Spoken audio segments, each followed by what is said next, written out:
Now, with winter closing in and the temperatures falling, how well insulated is your home? The government this week announced a new £1 billion plan to insulate homes across the country. Now, our part of the world has the worst energy-efficient homes in England, according to official figures. So will this new spending splurge on insulation help those desperately in need of a warmer home? David Rhodes reports. A thermal image shows where heat seeps from our home. The red and orange colours denote heat escaping, and in a cost of living crisis, that results in our bills rising. This week, the government announced a new £1 billion plan to make homes more energy efficient, with grants to install and improve things such as cavity wall and loft insulation. It's going to be open to everybody, regardless of whether you live in private rented or you own your own home. And it's designed for you to be able to take measures to improve your home if your energy certificate is a D or worse. And those measures could save you over £300 a year. We did the walls, the cavities, new roofs, solar panels. The government wants more homes to resemble these properties in Huddersfield.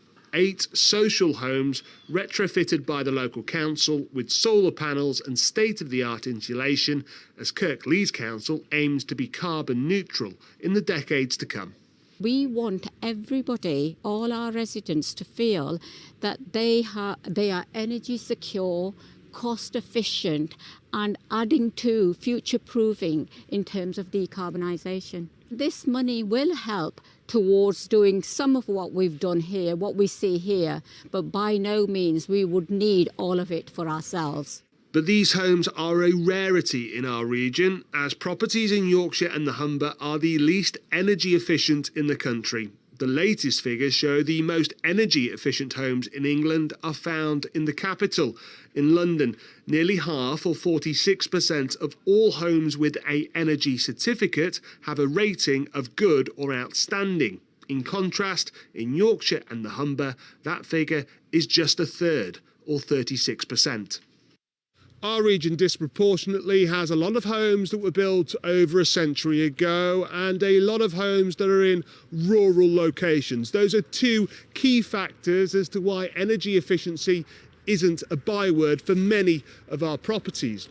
However, what is being proposed by the government this week isn't new, and in many places the schemes that have been proposed have already been carried out.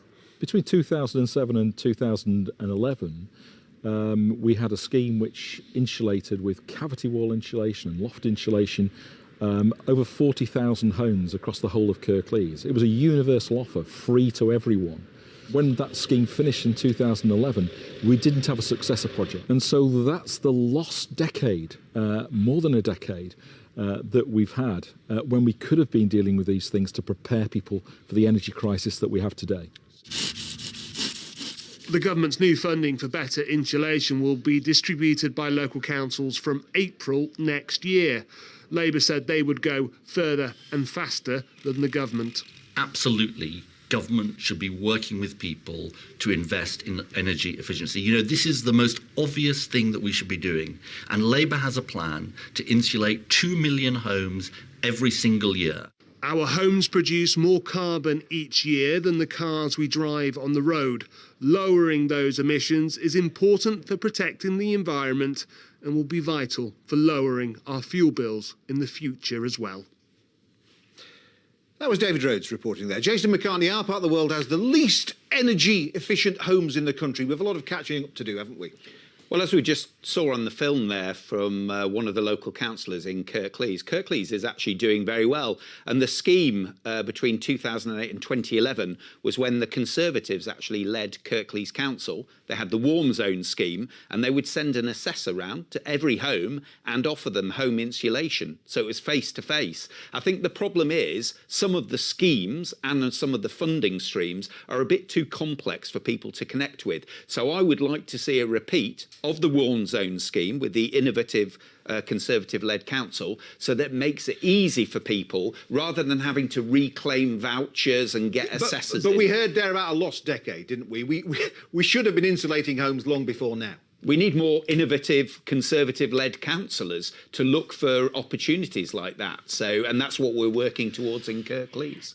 Kim Leadbeater, we've heard that Labour has a plan. We heard there from Ed Miliband. Is this going to mean more taxes on our bills, more green levies? No, well, it's going to mean that we've got a proper plan to insulate homes. That's what it's going to mean. And it's all well and good, Jason, referring back to 2011. But I think what was said in the piece there was absolutely right. We've got another representation of this lost decade. Why has nothing happened in this regard for the last 10 years? So we've got a plan to spend £6 billion a year for the next 10 years to retrofit, I think it's 19 million homes. So we've got a very clear plan. And this is about investment in the future. And sadly, we've seen none of that investment in the last 12 years of this government.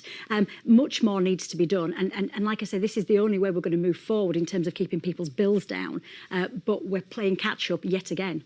But how is Labour's plan going to be funded? Lisa Nandy said on the Andrew Neil programme on Channel 4, if I'm allowed to mention Channel 4, last Sunday, it's not funded. You know, Rachel Reeves hasn't allocated the funding, so are you going to put taxes up or borrow more money or cut funding to the NHS? Well, because you haven't allocated the funding. It's all well and good having a plan. But this is about borrowing money, which is so you're going to borrow more money? Investing money. This is investment. So you're going to increase the money that we're going to save, but the money that we're going to save by retrofitting. But Rachel homes, Reeves have said you wouldn't increase the debt as a percentage share of GDP, so you're breaking one of your fiscal rules. No, absolutely not, Jason. Everything that we have laid out, we will fully explain how we will fund the work that so we do. So it's not funded as it is at the moment. It's an airy-fairy plan, which sounds good, but in reality... What nonsense. We've got 2 years now before the next general election. Everything that we put forward in our manifesto will be fully funded. But it's not costed at the moment. That's what I'm saying. It's a good plan. I would support it, but it's not funded. It's better than anything that's happened in the last 10 years. But it's not funded.